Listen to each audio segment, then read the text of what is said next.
Okay, so am I audible and visible?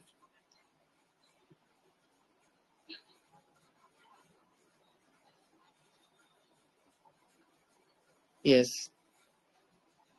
Okay, so maybe we have completed around 10 or 12 lectures, right? 11 lectures. So we have completed 12 lectures actually. So we have completed 12 lectures till now. And maybe this is the last one. I don't know. Maybe one more Monday or Tuesday. But probably this is the last one. So last lecture of this Kaya Chikitsa series, and we will definitely continue new pharmacology series from the first week. Also, we have last 30 to 35 minutes, and the topic is ECG. But I don't know how will I be able to explain you online. But तुमने अगर एक second ध्यान दिया और एक second भी blink भी नहीं किया तो शायद this half an hour is enough for you. After this half an hour, तुम हचिनसन का कार्डियोलॉजी का चैप्टर पढ़ो, कार्डियोवैस्कुलर सिस्टम का, and you are done. Life long you are done. Life long तुमको कोई बुक देखने की जरूरत नहीं, बिकॉज हचिनसन में जो 14 ECGs मेंशन्ड है वही पूरे वर्ल्ड में 14 ECGs है. उसको छोड़ के कोई नए 15th ECG भी नहीं है, वही 14th ECG में से you will see cases and cases and cases. Yes or no?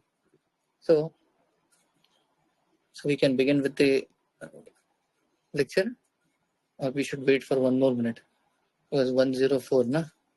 चल ठीक है, कम लोग सुने तो अच्छा है, ECG बाद में रहेगा तो ना.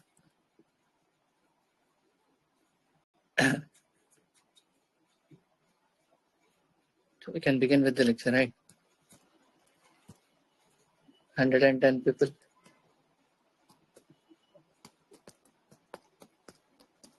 Well, आज क्या 200 150 का स्कोर होता है. मेरे पे लेक्चर लेट हो गया. तुम्हें भी जिसने डेली अटेंड किया ना तो उनको इम्पोर्टेंस समझाऊंगा. जिन्होंने डेली नहीं किया उनको पता है कि कभी तो बीच में से सुन लिया 5-10 minute. So anyways, we can start with this lecture. जो भी है. दीपमाला ने ज्वाइन किया, एक सेकंड. किया क्या दीपमाला? Where is Deepmala?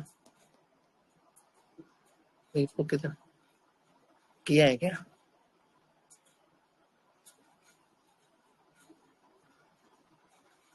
Deepmala join की?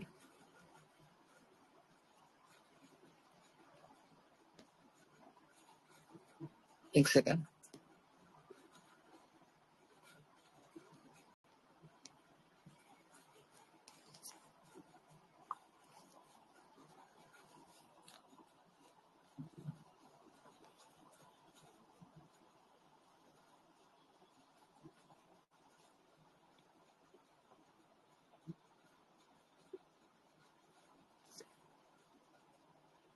Just a second. Okay. Now we can start. So yes.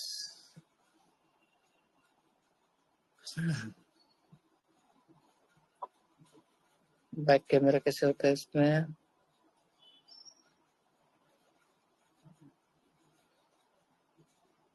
Back camera.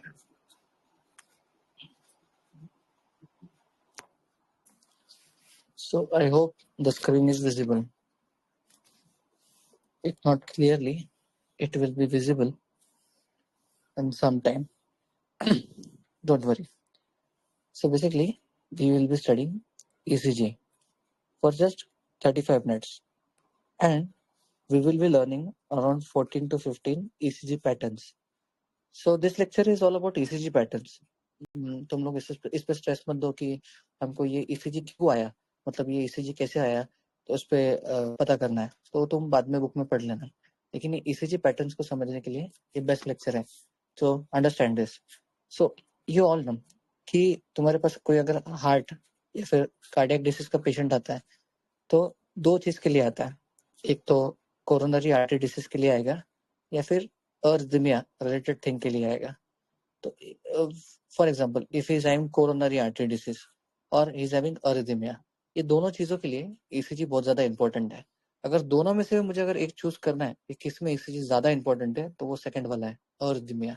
क्योंकि कोरोनरी आर्टरी डिसीज या फिर इस्केमिक हार्ट डिसीज को तो हम अगर पढ़ते हो तो 4 इंपॉर्टेंट फैक्टर्स हैं कि smoking, uncontrolled hypertension, diabetes and dyslipidemia.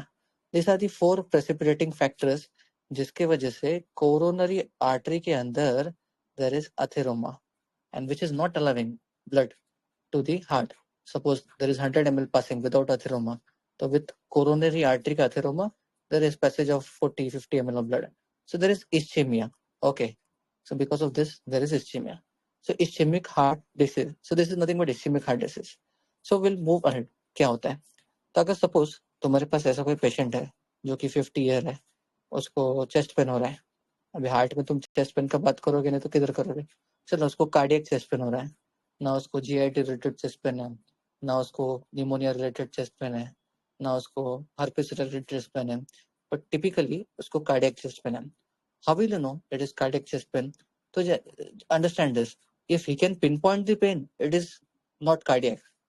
तो अगर बोल रहा है कि मेरे को ना चेस्ट में ये बाजू दुखता है तो कार्डियक नहीं है। Cardiac pain is diffused pain, it is overall, पूरे सब तरफ ही इज सेइंग कि है ना मेरे को पूरा डिफ्यूज लग रहा है, diffuse pain. So this is known as cardiac pain. तो अगर चेस्ट पेन किसी को है और वो 50 ईयर का मेल है और तुम्हारे क्लिनिक में वो चेस्ट पेन लेके आता है, तो तुमको पता है कि अगर चेस्ट पेन है, 50 ईयर है, उसका अगर ये चारों में से कुछ फैक्टर्स इन्वॉल्व है तो तुम क्या करोगे? उसका ईसीजी। चलो उसका ईसीजी निकालते हैं। तो नॉर्मली ईसीजी ऐसा आएगा, द नॉर्मल ईसीजी ऐसा होता है। So there is P wave, there is QRS complex, there is ST segment, and then there is T wave. Okay, so this is P wave, this is QRS complex, it is ST segment and T wave. ये normal ECG है. But if the patient is suffering from chest pain and if he is suffering from ischemic heart disease, if he is suffering from atheroma in the chest, उसका ECG कैसा आएगा? Same ऐसे ही आएगा। तुम बोलोगे ये normal ECG है और ये आईएसडी वाला ईसीजी है, हाउ टू डिफरेंशिएट? कोई डिफरेंशिएट करने का जरूरत नहीं है। This is the first important point from this lecture कि कोरोनरी आर्टरी डिसीज या फिर आईएसडी में resting ECG is normal, most of the time it is normal. Because क्या हुआ, क्योंकि अथेरोमा था इसलिए ब्लड फ्लो कम गया, तो उसने जब कार्डियक एक्टिविटी ज्यादा किया तो उसको ज्यादा ब्लड फ्लो का जरूरत पड़ा, तो तब उसको ईसीजी निकालते तो शायद प्रॉब्लम दिखता।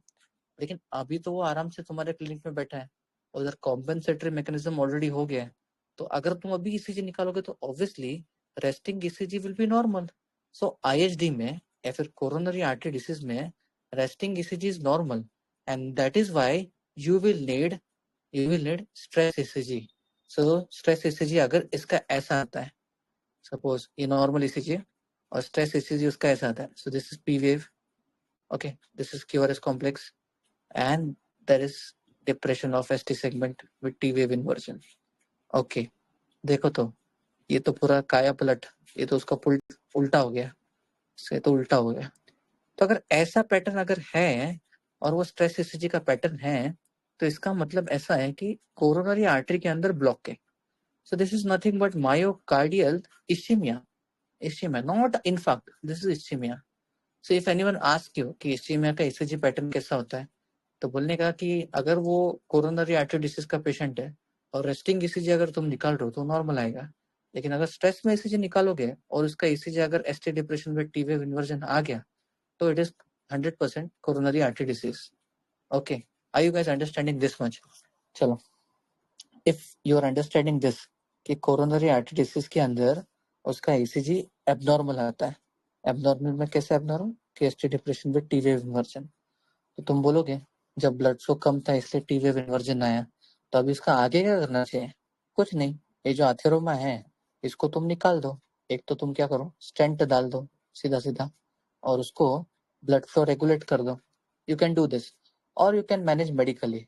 मेडिकल मैनेजमेंट का मतलब कैसा होता है कि ऐसे कुछ ड्रग्स दो जो डिमांड और सप्लाई, यानी कि जो कार्डियक डिमांड अगर 100 ml है और तुमने 100 ml दिया और पूरा बॉडी का डिमांड भी 100 ml है तो तुमने 100 ml दिया, तो इसमें इम्बैलेंस नहीं होने दे रहा। तो दोज ड्रग्स आर इम्पोर्टेंट कि जो कार्डियक इम्बैलेंस यानी कि सप्लाई एंड डिमांड का इम्बैलेंस नहीं होने देते हैं। तो वो वैसे कौन से ड्रग्स होते हैं जो सप्लाई और डिमांड का इम्बैलेंस नहीं होने देते हैं? उनको हम बोलते हैं एंजाइना, है ना, तो anti anginal drugs. Okay, so anti anginal drugs के अंदर नाइट्रेट्स आता है, तुम्हारा सॉर्बिट्रेट, बीटा ब्लॉकर्स आता है, कैल्शियम चैनल ब्लॉकर्स आता है, इवाब्राडिन लाइक ड्रग आता है, पोटेशियम चैनल ओपनर आता है, और सबसे बेस्ट एस्पिरिन लाइक ड्रग आता है। So this is coronary artery disease. Resting ECG is normal. You will need stress ECG, and stress ECG के अंदर you'll find this T wave inversion with ST depression. Are you guys understanding this? This is our first ECG. Okay? अरे समझा क्या? कुछ responses मिलेगा क्या? ECG सिखाना online it is very difficult thing. चुप। और राहुल को है ना, राहुल तो पे करो तुम, वीडियो में मस्त क्लियर देता हूँ HD में। Okay, you're understanding. Okay. Okay, so इतना तो तुमको समझ है। दीपमाला का है, दीपमाला को समझा पूरा लेक्चर उसके लिए। Okay, so far is clear. Okay, nice. Now will move ahead and this is very important.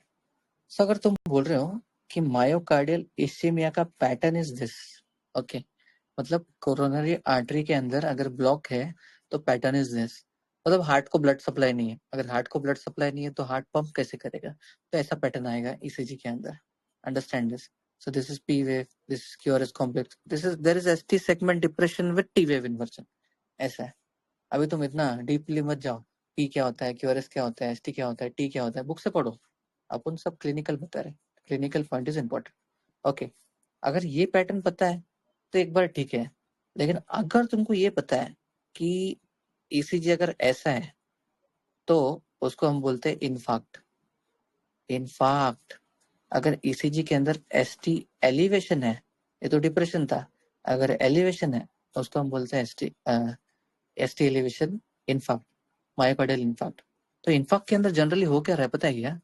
यहाँ पर ब्लॉक ऑलरेडी है, जैसे उधर ब्लॉक था वैसे ऑलरेडी ब्लॉक है, लेकिन अब ये ब्लॉक के अंदर अगर सपोज यहाँ पर फिशर हो गया, तो फिशर होने की वजह से जैसे तुमको बॉडी पे कट होता है तो प्लेटलेट आके चिपकता है ना, तो वैसे ही वहां पर फिशर पे प्लेटलेट आके चिपके चिपके चिपके चिपके चिपके चिपके चिपके और एक थ्रोम्बस फॉर्म हो गया।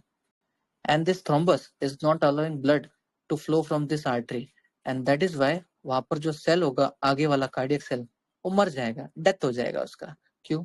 क्योंकि इधर इन्फाक्ट हो गया। इसी में अलग था, लेकिन यहाँ पर टोटली इन्फाक्ट हो गया। तो अगर तुमको तुम्हारे इमरजेंसी डिपार्टमेंट में ऐसा पैटर्न वाला ईसीजी मिलता है जहां पर, हमारे सर तो इसको ऐसा बोलते थे, दिस इज कैमल वाला थिंग, इसको हम लोग ऊंट दिखा, अगर किसी को ऊंट दिखा तो या फिर किसी को चेयर दिखा तो बस समझ लेने का इसका जान तुम बचा सकते हो लोडिंग डोज देके। एस्पिरिन 300, क्लोपिटेप 300, एटरो 80, है ना, ऐसा देख के उसका जान बचा, सॉर्बिट्रेट इफ नीडेड, जान बचा सकते हो। But this pattern is dangerous. If you see this pattern, it means it is infarct, myocardial infarct. Okay, are you guys understanding myocardial infarct? Infarct के अंदर क्या हो रहा है ये भी पता चल गया। चलो, अभी जिनको ना बेसिक भी नहीं पता है उनके लिए, I know, don't know, BMS people are blamed very much for not knowing ECG, but if they know this, they know everything.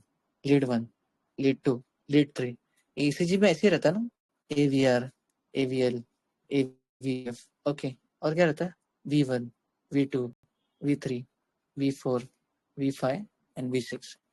So I'm just trying, अगर तुमको ये ऊंट ऊंट लीड 1 में दिखता है, AVR में दिखता है, V5 में दिखता है और V6 में दिखता है, मतलब L1, AVL, V5, V6, अगर तुमको यहाँ ऊंट दिखता है तो इसको बोलते हैं एंटेरो लैटरल इन्फाक्ट। और यही सेम ऊंट अगर तुमको लीड 2, लीड 3 और एवीएफ में दिख रहा है, इसको हम बोलते हैं inferior wall infarct. Are you guys understanding this? अभी समझा है कि नहीं? समझा है कि नहीं? अरे समझा है कि नहीं? एवरीवन इज अंडरस्टैंडिंग नो, मुझे पता है, एकदम इजी वे में बताया, समझा? तो सोचो तो, बार बार है ना तुम्हारे जो टीवी स्क्रीन या फिर जो भी स्क्रीन रहेगा ना, उस पर तुम ये पैटर्न ड्रॉ करते रहो कि पी है, फिर क्यूआरएस कॉम्प्लेक्स है, फिर टी वेव है, फिर अगेन पी है, देन क्यूआरएस कॉम्प्लेक्स है, देन टी वेव है, टी का हाइट पी के हाइट से थोड़ा बड़ा है। तुमको है ना थोड़ा थोड़ा बार बार ड्रॉ करते रहोगे तो तुमको एब्नॉर्मलिटी अपने आप आएगा। Okay, so if you are understanding this कि इन्फाक के अंदर ऐसा ऊंट दिखता है तो तुम्हारा हो गया, तुमको आधा ईसीजी आ गया है। तो मैं थोड़ा और आगे लेके जाता हूँ। अगर तुम क्या बोल रहे थे, इसको तुम क्या बोल रहे थे, मायोकार्डियल इस्चीमिया, इसको तुम क्या बोल रहे थे, मायोकार्डियल इन्फार्क्ट। यस और नो? अगर मैं ऐसा ईसीजी पैटर्न निकालता हूँ, देखो ध्यान से देखो, क्यूआरएस कॉम्प्लेक्स है, ओके,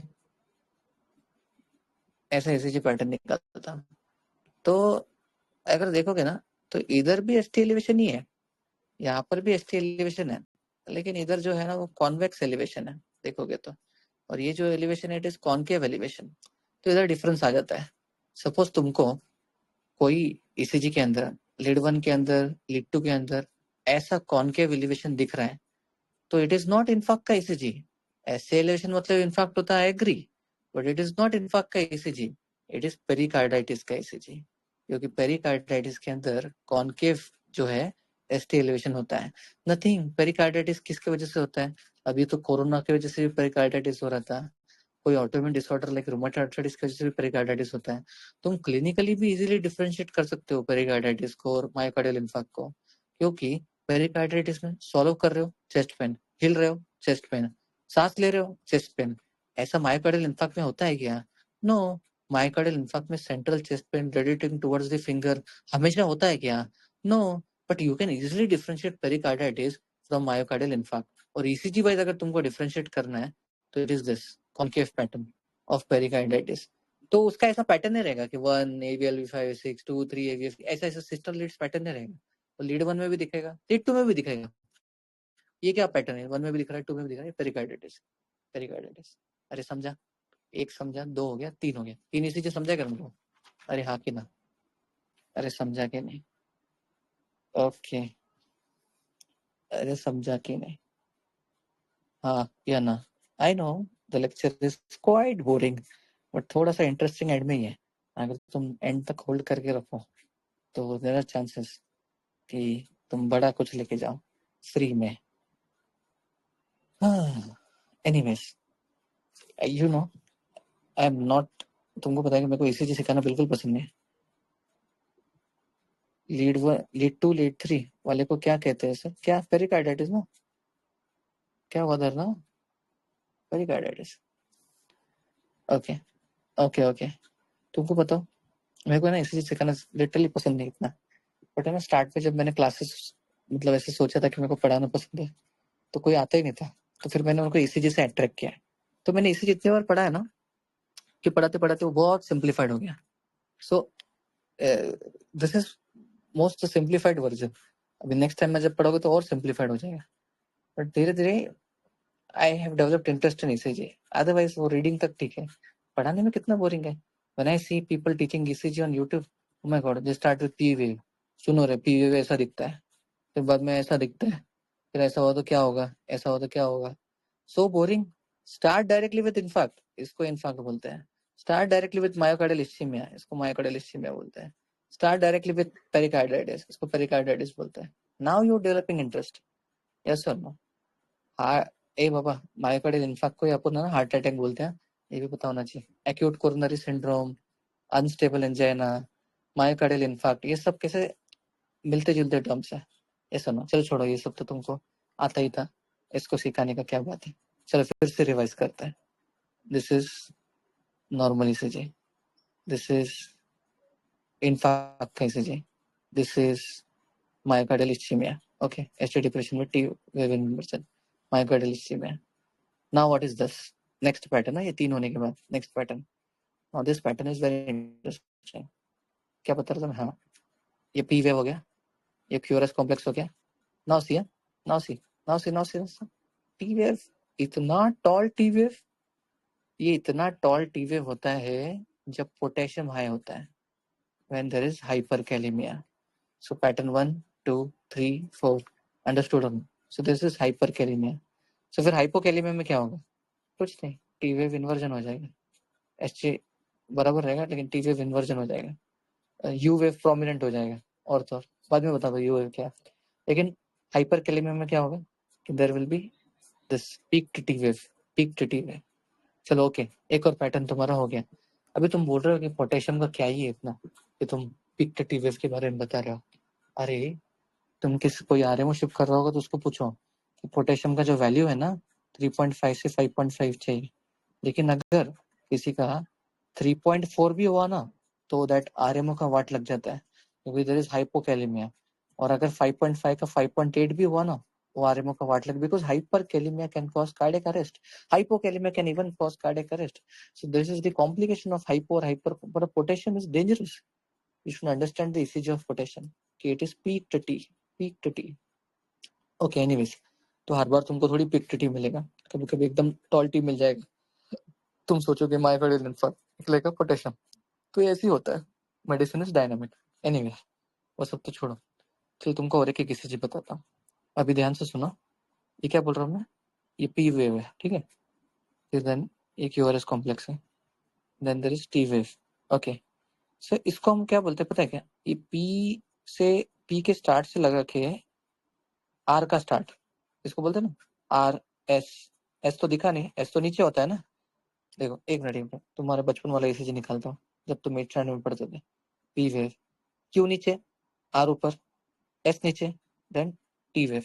ऐसा ऐसा पढ़ते थे ना कि P wave, R wave, T wave हमेशा ऊपर positive deflection, Q wave, S wave हमेशा नीचे निगेटिव डिफ्लेक्शन, यस और नो। लेकिन नॉर्मल ECG के अंदर तुम क्यू नहीं देखोगे, तुम कभी कभी एस देखोगे, कभी कभी नहीं भी देखोगे, निगेटिव डिफ्लेक्शन वाले हमेशा देखोगे नहीं देखोगे, you don't know, that depends, but I am teaching you something else now see. So if this is the interval, यहाँ से पी से स्टार्ट से लेके आर का स्टार्ट तक, इसको हम बोलते हैं पी आर इंटरवल। ओके, ये पी आर इंटरवल का मतलब ऐसा है कि ऐसे नोड से एवी नोड तक सिग्नल गया, उसको हम बोलते हैं पी आर इंटरवल। फिर एवी नोड से फिर वो bundle of His and Purkinje fibres तक जाता था, वेंट्रिकल चेक करके कॉन्ट्रैक्ट करता है, everyone knows this. Now see, understand this, if this is AV node और एवी नोड का 100 फाइबर था, 100 फाइबर में से ना अगर 90 अच्छा है लेकिन 10 खराब हो गया तो पैटर्न कैसा आएगा, पैटर्न ऐसा आएगा, सुन, this is P wave, QRS complex and T wave. तुम देखो मैंने पी आर इंटरवल को है ना नॉर्मल ECG से थोड़ा बढ़ा दिया है। नॉर्मली पी आर इंटरवल कितना होना चाहिए, 0.2 सेकेंड, बट मैंने थोड़ा बढ़ा दिया, इसको हम बोलते हैं हार्ट ब्लॉक। लेकिन कौन सा, फर्स्ट डिग्री हार्ट ब्लॉक। अरे are you guys understanding this कि एबी नोड का कुछ फाइबर्स खराब हो गया, इसीलिए कंडक्शन में प्रॉब्लम हो गया, और प्रॉब्लम लेट होने, कंडक्शन लेट होने की वजह से there is P R interval का प्रोलॉन्गेशन।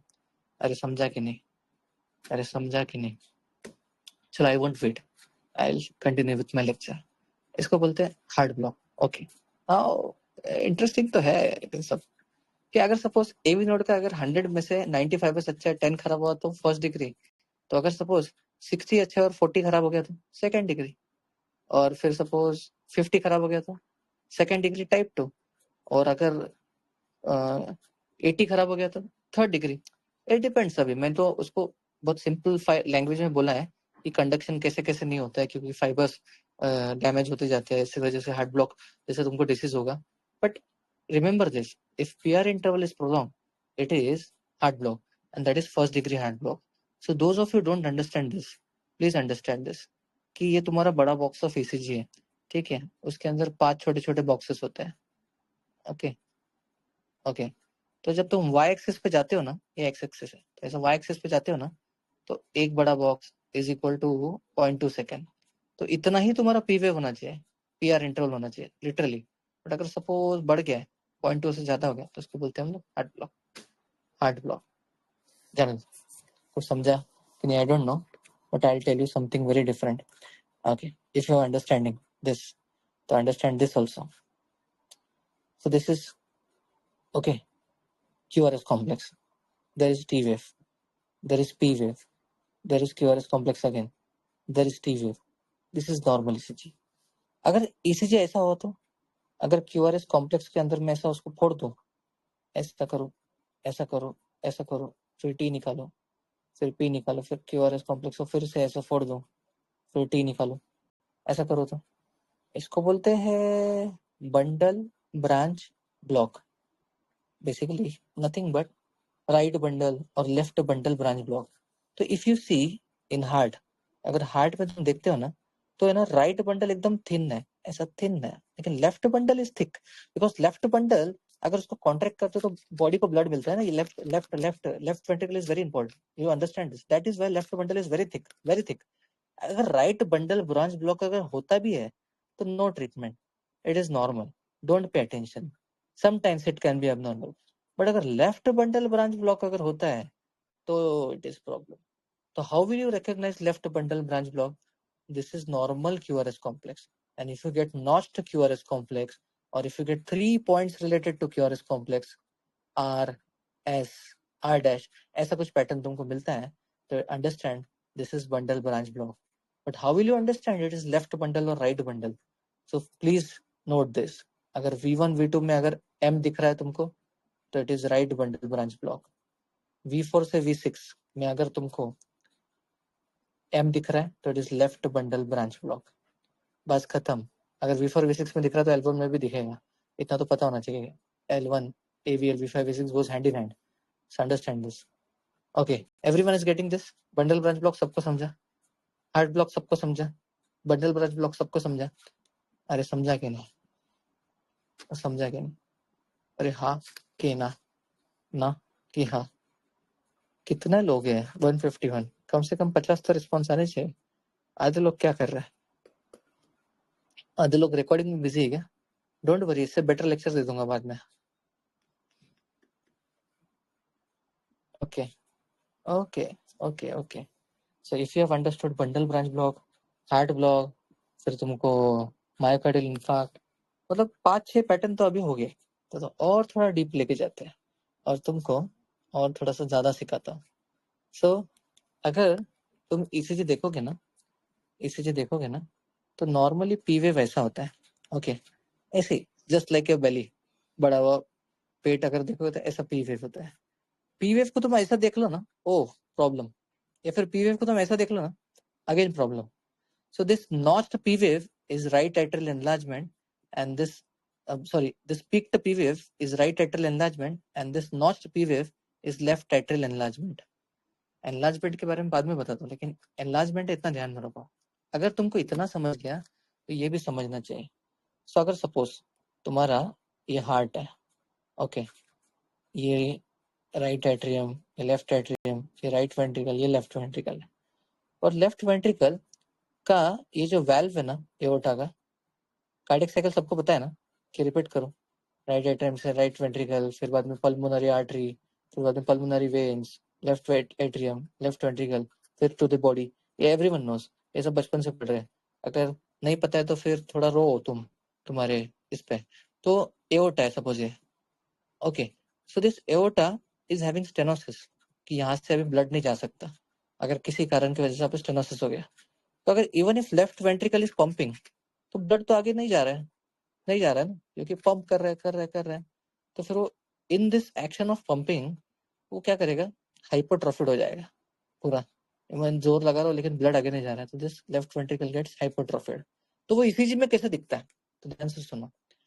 मैं ECG में दिखने के लिए पहले ये बोलता हूँ कि जब तुम V1 को देखते हो और V5 को देखते हो तो दोनों का एडिशन करने का हमेशा, कि V1 के अंदर जो ऐसा देखोगे ना, V1 इतना छोटा R है, इतना बड़ा S है, then there is T wave.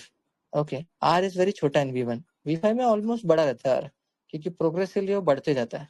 लेकिन V1 का R और V5 का अगर S तुम एडिशन करो और वो 35 mm से ज्यादा है, और how will you no 35 mm कैसे गिनते हैं, कैसा गिनते हैं? तो कुछ नहीं, एक छोटा बॉक्स इज 5 mm और दो बड़ा बॉक्स इज 10 mm. तो ऐसे जितना बड़ा R रहेगा उतना mm गिनते जाने का, 5 mm, 10 mm, 15 mm, 25 mm, ऐसा. तो V1 का S एंड V5 का R, तो अगर तुम प्लस करते हो V5 का R और V1 का S अगर प्लस करते हो and that is equal to 35 mm, it means that patient has got left ventricular hypertrophy. But how will you confirm? By 2D echo. Okay. अरे everyone is understanding this or no? ये एक criteria है, इससे तो left axis deviation भी चाहिए, लेकिन मैं एक्सिस डिविएशन अभी बता दिया ना, तुम इतना कंफ्यूज हो जाओगे ना कि तुम लेक्चर बंद कर दोगे। से सिंपल समझो, V1 में S और V5 का R। ओके, तो अगर जैसे लेफ्ट वेंट्रिकुलर हाइपरट्रोफी समझ गए, वैसे ही राइट वेंट्रिकुलर हाइपरट्रोफी है। V1 में R अभी और V5 में S। उल्टा, अगर वो ज्यादा है, ऐसे कोई क्राइटेरिया नहीं, 25 भी mm चलेगा, अगर वो ज्यादा है तो समझ जाने का कि इसको राइट वेंट्रिकुलर हाइपरट्रोफी है। और इसी से एक कॉन्सेप्ट का इजाद हुआ है, मतलब V1 V2 के अंदर R ना हार्डली 1 mm होता है, इतना छोटा होता है। कितना छोटा है? इतना छोटा होता है, लिटरली इतना छोटा। मतलब V1 में अगर R इतना छोटा है ना, तो V2 में जाके थोड़ा बड़ा दिखेगा, फिर V3 में जाके थोड़ा और बड़ा दिखेगा, V4 में जाके और बड़ा दिखेगा, V5 में से सेटल हो जाएगा। मतलब V1 में R छोटा रहता है, S बड़ा रहता है, फिर S रिग्रेस होते जाता है, R प्रोग्रेस होते जाता है। दिस इज नॉर्मल ईसीजी की V1 से V6 R प्रोग्रेस होगा और V1 से V6 S रिग्रेस होगा। This is normal thing. But वो भूल जाओ, इतना याद रखो कि V1 V2 के अंदर ना नॉर्मली R का हाइट ना लिटरली नहीं होता है, एकदम 1 mm होता है। लेकिन अगर हाइट बड़ा है तो 3-4 कॉजेस है। एक तो राइट वेंट्रिकुलर हाइपरट्रॉफी, या फिर राइट बंडल ब्रांच ब्लॉक, या फिर पल्मोनरी एम्बोलिज्म, या फिर सीओपीडी, या फिर सस्पेंस। वो सस्पेंस में लेक्चर के एंड में पड़ेगा। बट कितने पैटर्न्स पता चल गए हाइपरट्रॉफी के? 1 2 3 4। समझा क्या? हाइपरट्रॉफी के 4 समझे? अरे हाँ कि ना? समझा सबको? समझा? थोड़ा कंफ्यूजन होना ही है और होना भी चाहिए, ताकि तुम थोड़ा बहुत पढ़ो, है ना? आके ओके। और एक लेक्चर में इतना पॉसिबल है भी नहीं। चलो, तो तुमको हाइपरट्रॉफी समझ गया, मतलब ये 4 प्लस पहले वाले 4 8 हो गए ना, और 2 ये बंडल ब्लड 10 हो गए। तो अभी 4 ही बचे, तो चलो कर ही देते हैं फिर, टाइम हो गया है तो क्या करें, इन कर देते हैं, है ना? व्हाट यू गाइस से? अगर 4 ही बचे तो कर ही देते हैं ना।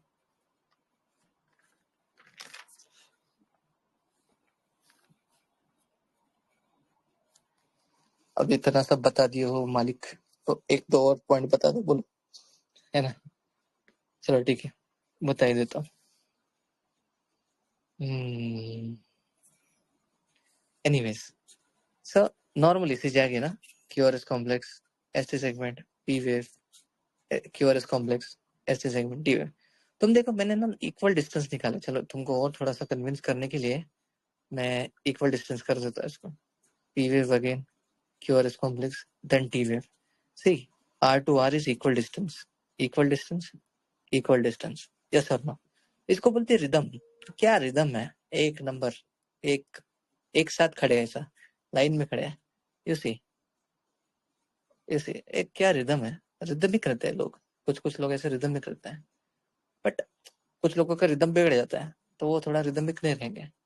ओके, तो ये रिदम है, समझो ऐसा। ये इसको बोलते हैं रिदम, कि एक लाइन में खड़े हैं।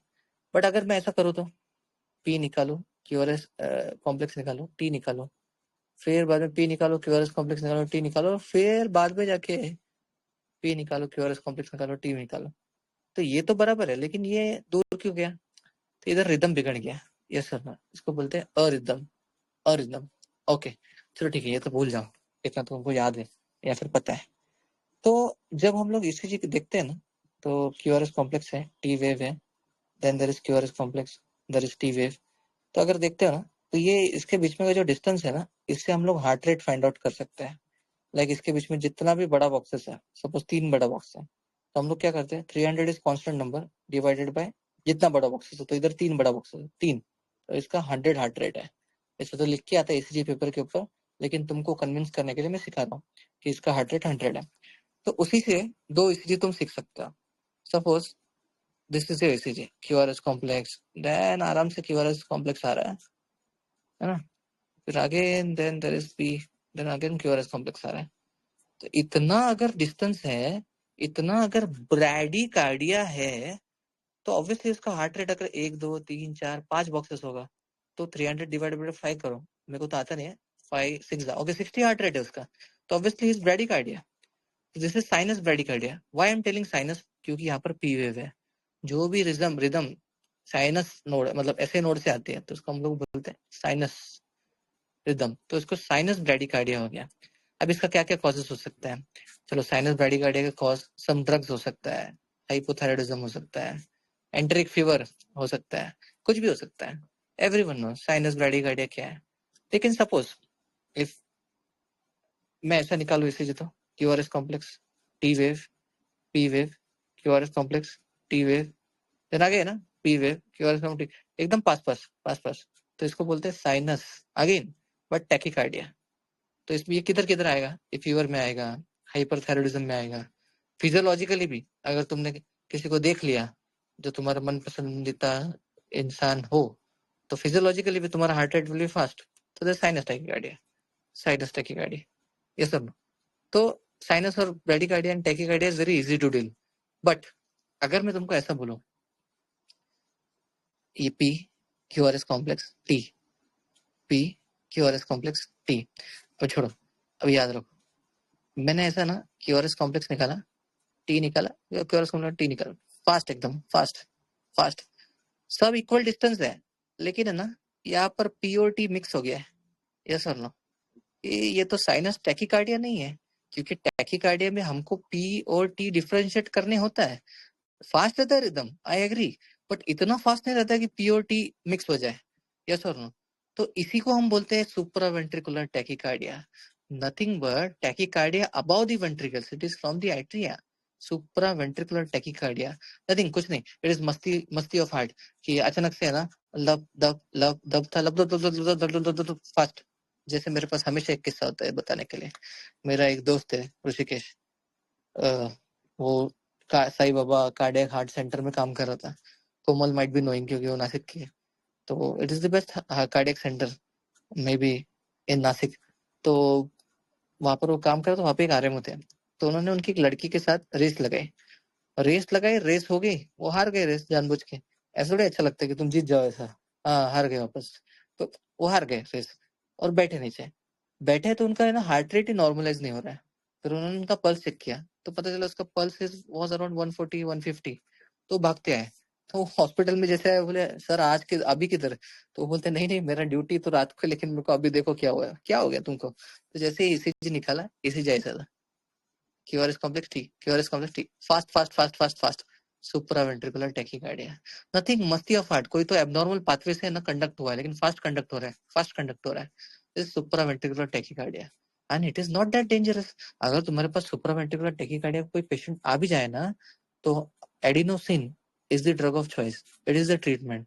तो तुम्हारे दोनों हाथ में ना इंट्राकैथ एस्टेब्लिश करने का और फिर बाद में एक हाथ से एनएस पुश करने का, एक हाथ से एडेनोसिन पुश करने का, और जैसे ही एडेनोसिन पुश करोगे 3 सेकंड्स के अंदर ही, क्योंकि वो इनो से भी फास्ट है, उसका half life is around 3 seconds, 3 seconds के अंदर ही लब दब लब दब दब विल गो अगेन लब दब लब दब लब दब। या फिर तुम उसके पहले क्या कर सकते हो पता है क्या, उसको बोलो उल्टी कर उल्टी कर उल्टी कर, तो उल्टी करेगा ना तो vagus nerve will get stimulated and then vagus nerve will know something is wrong, so vagus nerve will normalise the heart beat. या फिर आस्क देम टू, तुम संडास कैसे जैसे जोर लगाते हो वैसे जोर लगाओ। If the stool is obstructed and hard, how will you defecate, तो जोर लगाओगे तो वैसे जोर लगाओ, ई जैसे जोर लगाओ तो then vagus nerve gets stimulated again and SVT comes back to normal. तो this are non pharmacological treatment, ये हम लोग ने भी करके देखे हैं इधर, लेकिन कभी कभी नहीं होता है तो तब तुमको एडिनोसिन देखना पड़ता है, या फिर तुम पहले ही एडिनोसिन दे दो।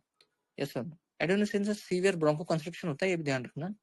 यस, तो एसवीटी, तो एसवीटी इज नथिंग। अगर तुम्हारा फर्स्ट डे ऑफ प्रैक्टिस है और एसवीटी का कोई पेशेंट आ जाए, कोई फीमेल अराउंड 22 और 24, तुम्हारे पास लब दब हार्ट बीट फास्ट होके आ जाए, तो maybe Karan will think कि by looking at him the heart rate is fast, but it is not of sinus tachycardia. When he'll take ECG, he'll know it is supraventricular tachycardia. फिर वो कुछ नहीं, एक एडिनोसिन देगा, adenosine देते ही उसका heart rate will be normalise and पूरे एरिया में he'll be famous. Oh wow, इसको हार्ट कंडीशन समझा नहीं सॉल्व, क्योंकि SVT is nothing. What is everything? VT. तुम मूवीज में देखते हो ना, ये ऐसा ऐसा ऐसा ऐसा ऐसा, ये this is ventricular tachycardia. SVT is जीवन, बट वीटी इज मौत. मतलब literally your death, unless you are getting defibrillatory devices. अगर डिफिब करके तुम रिवाइव कर सको तो that is okay, otherwise death. So VT and SVT. अरे समझ रहे हो? तुम इसमें ये नहीं कर सकते लफड़ा, नहीं नहीं एसवीटी नहीं बीटी, अरे बीटी नहीं एसवीटी नहीं नहीं नहीं, BT is different, SVT is different. अरे समझा क्या, समझा क्या? चलो लास्ट, तुमको मजा आ ही रहा है तो लास्ट. ओके, तो ये again normal ECG, QRS complex, T wave, P wave, P wave, QRS complex, T wave, again P wave, QRS complex, T wave. Okay, अगर मैं ऐसा करूँ तो क्यूआरएस कॉम्प्लेक्स है, टी वेव है, फिर बाद में देखोगे तो क्यूआरएस कॉम्प्लेक्स निकाला, फिर टी वेव निकाला, फिर क्यूआरएस कॉम्प्लेक्स टी वेव निकाला. एक तो रिदम रेगुलर नहीं है, और देखोगे ना पी है ही नहीं, पी एब्सेंट है, पी एब्सेंट है और आर वेरिंग है. No other diagnosis in the world. Atrial fibrillation. अभी एट्रियल फिब्रिलेशन में होता क्या है, मैं ना विदाउट सस्पेंस सिखा रहा हूँ तो मुझे भी इतना अच्छा नहीं लग रहा है, बट ठीक है मेरे को सिखाना पड़ेगा क्योंकि अभी टाइम नहीं है अपने पास. ठीक है, तो सपोज दिस इज एट्रिया, तो एट्रिया का वॉल अगर मैं स्ट्रेच करूँ, स्ट्रेच स्ट्रेच स्ट्रेच स्ट्रेच करूँ, तो कॉन्ट्रैक्ट रिलैक्स नहीं कर पाएंगे, तो फिब्रिलेट करेंगे ऐसा, यस और नो. तो अगर फिब्रिलेट कर रहे हो एट्रियल फिब्रिलेशन में तो उनका ऐसे जैसा आएगा, क्योंकि एट्रिया ने कॉन्ट्रैक्ट नहीं किया तो पीवेव कैसे आएगा, तो P wave is absent, but rhythm is irregular, so it is atrial fibrillation. But देखो, तुम ध्यान रखो, क्योंकि वो फिब्रिलेट कर रहा है ना, वो कॉन्ट्रैक्ट रिलैक्स नहीं कर रहा है, वो फिब्रिलेट कर रहा है तो ब्लड जाएगा नहीं इधर, there will be stasis stasis stasis stasis, and clot form हो गया. वो क्लॉट निकला, फिर वो वेन से आया, लेफ्ट वेंट्रिकल से निकला, एओर्टा से गया और सीधा जाके सेरेब्रल वेसल के अंदर लॉज हो गया, एंड पेशेंट को सीवीए हो गया. कुछ भी हो सकता है, क्योंकि वो क्लॉट किधर भी जा सकता है. मैं मोस्ट कॉमन बोल रहा हूँ कि कार्डियो थ्रोम्बोएम्बोलिज्म का cause of CVA is this atrial fibrillation. इसीलिए एट्रियल फिब्रिलेशन को पेशेंट को हम लोग तो atrial fibrillation digoxin and all सब वो ड्रग्स तो देते ही है, rate control and rhythm control सब होता है, वो बाद में बताऊंगा, होता ही है. लेकिन हम लोग बाद में जाके वारफारिन चल रखते हैं ताकि खून थोड़ा सा पतला रहे, क्योंकि अगर ब्लड क्लॉट फॉर्म हो गया और वो लॉज हो गया तो dangerous complication can take place. So this is atrial fibrillation. So atrial fibrillation हो गया, सुप्रा वेंट्रिकुलर टैकीकार्डिया हो गया, वेंट्रिकुलर टैकीकार्डिया हो गया, साइनस ब्रैडीकार्डिया हो गया, साइनस टैकीकार्डिया हो गया, तो 13 ईसीजी हो गया. अरे सबको समझा गया और समझ रहा है क्या? ओके ओके, थोड़ा अपन रिवाइज कर ही देते हैं.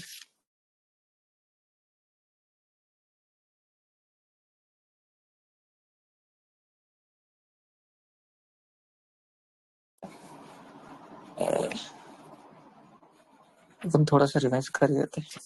चलो चलो, पी वेव नॉर्मल ऐसा दिखता है, ऐसा दिखा राइट एट्रियल एनलार्जमेंट, ऐसा नॉच दिखा लेफ्ट एट्रियल एनलार्जमेंट, एब्सेंट हुआ एट्रियल फिब्रिलेशन, उल्टा हुआ तो एवीआर में नॉर्मली उल्टा ही होता है, या फिर लीड्स उल्टा लगाओगे ना तुम तो ये उल्टा होगा. चलो ठीक है, ये हो गया. फिर पीआर इंटरवल रिलेटेड, अगर ज्यादा हो गया तो हार्ट ब्लॉक.